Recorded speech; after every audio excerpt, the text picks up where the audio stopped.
Alright, hey, good morning. I'm out here, we're going to go check out a house. I'm John from Allen's Photography and Video.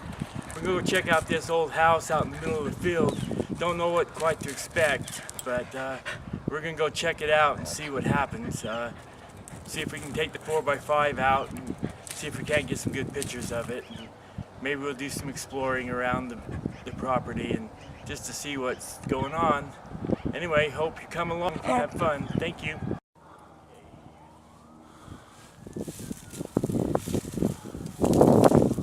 Well, we're heading over to the house that we're gonna shoot on 4x5 today. If you look over here, you'll be able to see the house that we're going toward. This is the house that we're gonna go after to see if we can't film or shoot on 4x5 film today, and with the Tri-x black and white film. I think that'll look good with it. So we'll head on over right now.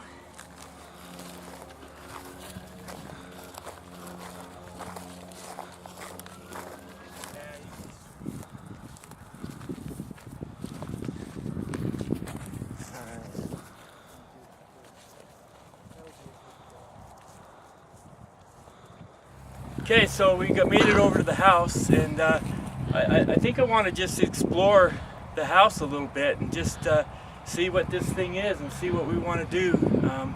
So let's start taking a walk around and just see what's going on here. It has a round window. It looks like it was built quite structurally. I don't know how long it's been sitting here, but this might be a good view here for the 4x5 set up over there. Yeah, so the other side of the house. So looks pretty good. So yeah, Kind of looks like a shed, but I don't think that's what it is. Yeah, I'm not sure. I know it's a garage for the horses. I think it's just like an extra add-on to the house. Yeah. The house that I grew up in was an old house, and it had a little thing like that. Yeah. So what we'll do now, I guess, with this, we might go check out the inside, and then maybe we'll come back, and if there's anything interesting in there, we'll get back with you. This ain't my 4x5 camera, but it's an app that you can actually use to compose 4x5 and whatever lens that you're going to use, and then you can just kind of just put it up there where you kind of want or think you're going to frame the picture with the 4x5 and go ahead and take it. Okay, we're here at the first location where I think I want to shoot this angle right here. I think is kind of a nice angle. Only thing I kind of don't like is maybe the house is over here, but maybe I can come over just a little bit here, maybe get rid of some of that. Okay, so let's go ahead and break out the camera.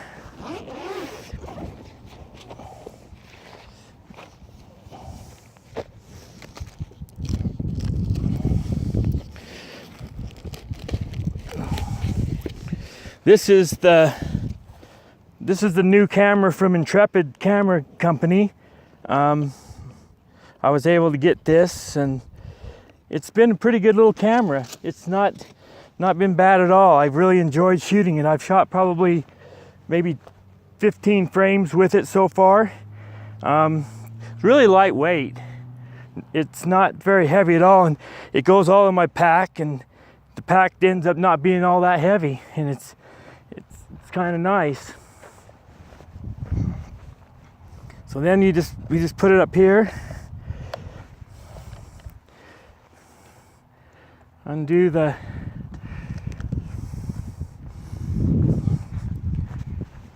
just level it out a little bit.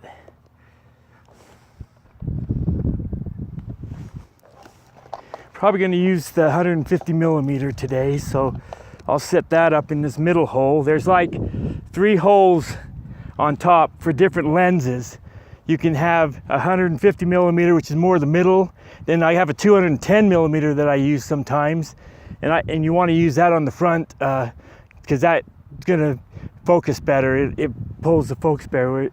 And then a wide angle lens, anything wide, you want to use on the last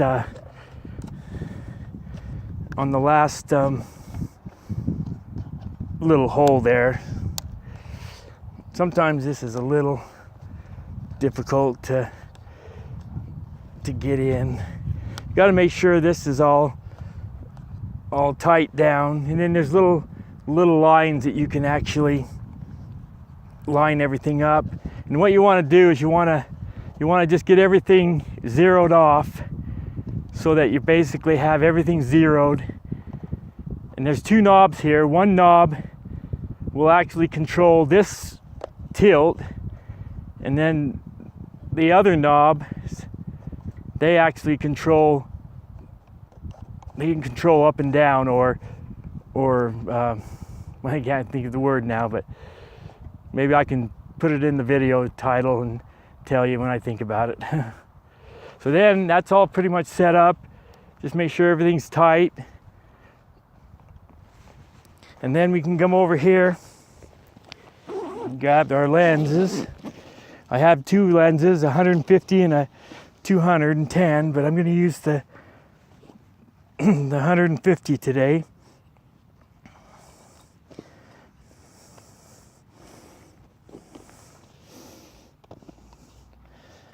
And maybe the word you're looking for? Actually, it's rise and fall.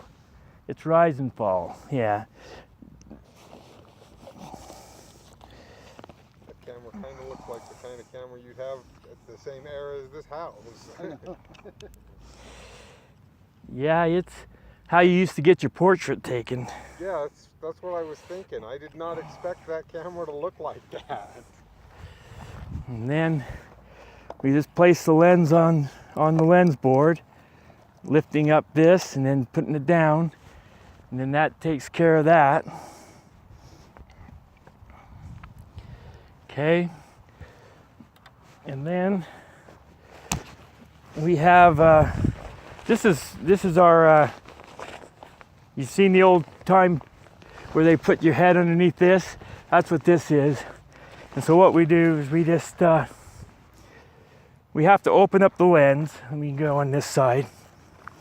We got to open the lens up, and what that does is that makes it so that you can see the picture on the back of the ground glass. So then you got to open up the lens. So now you're going to be able to project the picture onto the ground glass. And so now when I trying to see if I think we're going to want to do this one. I think we're going to do this one horizontal. Okay. Put this on here. And one more thing I need a lens. What we do is we put this on the ground glass, and that will enable us to actually focus the picture.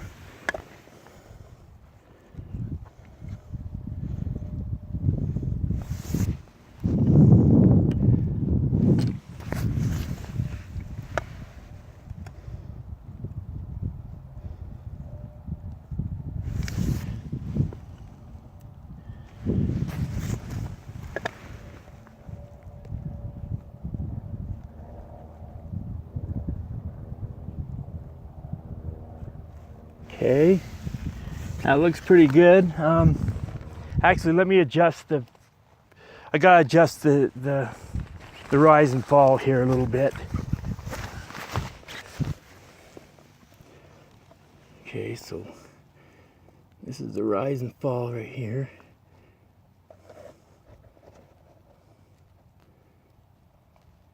There we go, right there.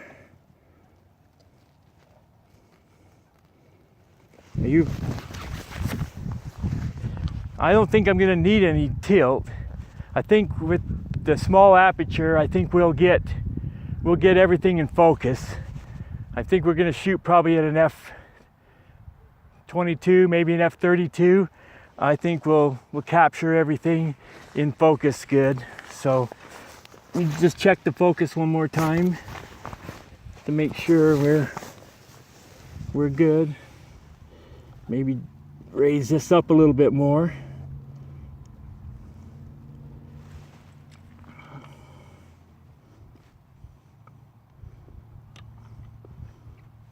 And when you're composing your shot, everything is upside down and backwards. So whatever's left is right and whatever is right is left, and then the whole building, if you look at it, is all upside down. And I'll show you a shot of that in a minute. So I think that looks pretty good. I think we're gonna see if we can take our first shot. You just get the focus one more time. Okay, I think we're good on the focus.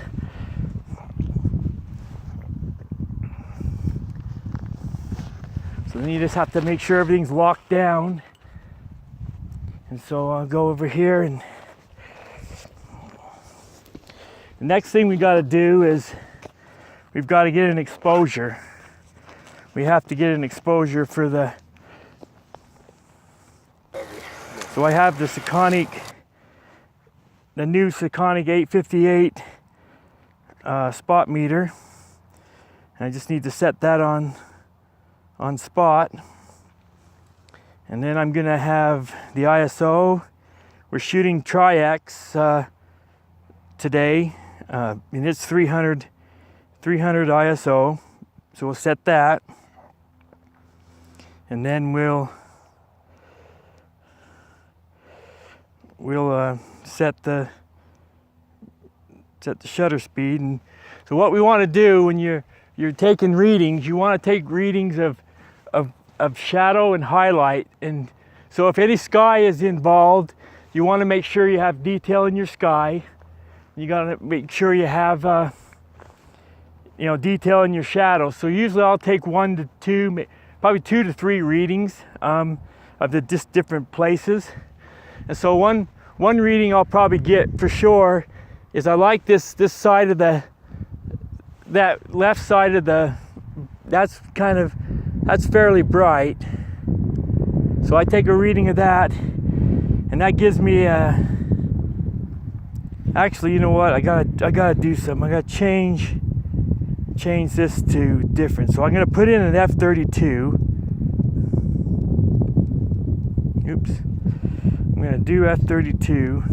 So I have to adjust f/32. Because I want a pretty good depth of field. I want everything as much as possible in focus. Okay, so now when I take the picture of that bright spot, I look at that, what it is. That's a 1/25th of a second. So I'm gonna go ahead and put that in memory. And then I'm just gonna take a picture of the sky. And not a picture, but that's a 1/25th. So the wall on that side and the sky are about the same brightness. So I won't worry about that. I will probably just, let's get one off the roof. And that's a 60th of a second. So we'll go ahead and put that in memory. And then just these down here and this shrubbery down here. We might want to take one down here in the shrubs. That's a 60th, so I won't worry about, that's about the same as the roof, so I'm good there. Maybe I'll get one just inside the house itself, and that's a 30th of a second. So now I've got 3 readings that I can basically average now. So what I'm doing is I'm averaging those 3 readings to get my exposure that I'll put on the camera, and that happens to be f/32 320 ISO at a 60th of a second. So now what I need to do is I just need to come over here now, and now One thing you got to remember with 4x5, I've done it a couple times now. You got to make sure you close the lens, because if you put the film in the camera with the lens still open and then you pull the dark slide, you've exposed your film. Don't, and I've done that before. So it's like, I think a lot of us have.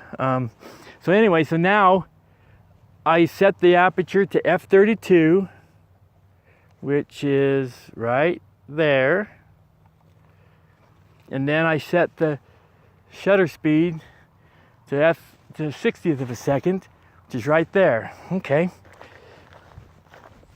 So now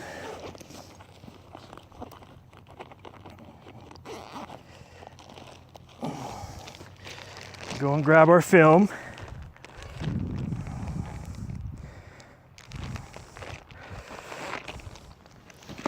These are called film holders. They hold 2 sheets of film, one on each side. This one actually has an exposed sheet in it already. Well, I don't think this one's actually got any film in it at all on this side, because I've, in fact, let me just, yeah, no film in this side because I already exposed that and I've processed that film, but the other side does have film. And so you always want these locks on, because I've done that too, where I've tried to pull the dark slide out and I've actually pulled on the dark slides and pulled them out. Oops, again. So there's a lot to think about when you're doing 4x5, but this one, when the white is showing on the dark slide, that means it's got film in it and it's unexposed. And then when you shot the picture, then you turn it around, not turn this around, but you turn the dark slide around so that the black shows. That's saying that you shot that film and it's been exposed. And so you kind of know that. Okay, so what you want is, I'm going to shoot this side here. So I want to put this in the camera, and it goes in and it just goes in and locks. Just like that. So now what we can do is we can take the picture. We'll go ahead and unlock it. Okay, so what we'll do now is we'll go ahead and pull the dark slide. I usually turn it over immediately, and then we just go take the, oh yeah, I cock the shutter. You gotta cock the shutter, and then you can go ahead and take the picture. That's it. And then put the dark slide back in. Just like that, lock it. And then you can pull and then always make sure after you pull the dark slide out, make sure that sits flat, because you can be focusing, get everything focused, and then all of a sudden that clicks in, your focus is not right. So anyway, we shot that one. So now we'll put this back in the bag, obviously.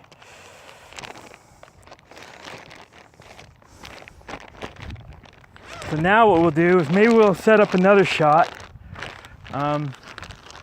Maybe we'll set one up more. Maybe I'll do more of a vertical shot. Maybe I'll just come out here and just get a shot of the side of that. I think that would look kind of cool. So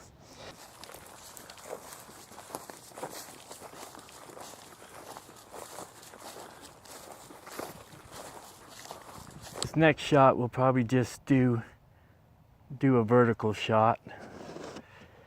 Gotta go this way. Okay, so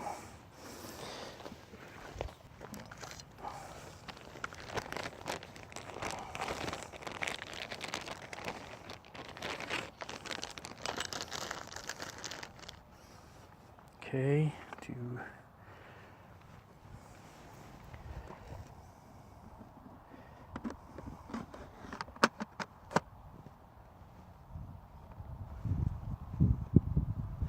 okay, now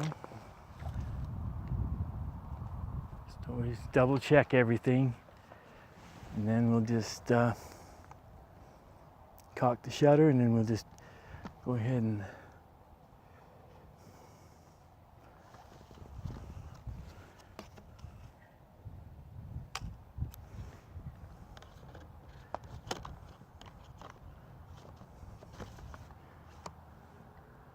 Okay. And that's probably it. Then you always want to grab the film holder. Like I said, I've done that. Okay, so that's that shot. So, okay, well, thanks for joining me on this little adventure of this little house that we found out here in the field. I had a lot of fun, and I hope you did too. Hope you enjoyed the video. And if you enjoy the videos like this and want more, please like and subscribe so that I can make more of these. And I appreciate you watching. And I'm John, and we'll see you again on the next one. Thank you.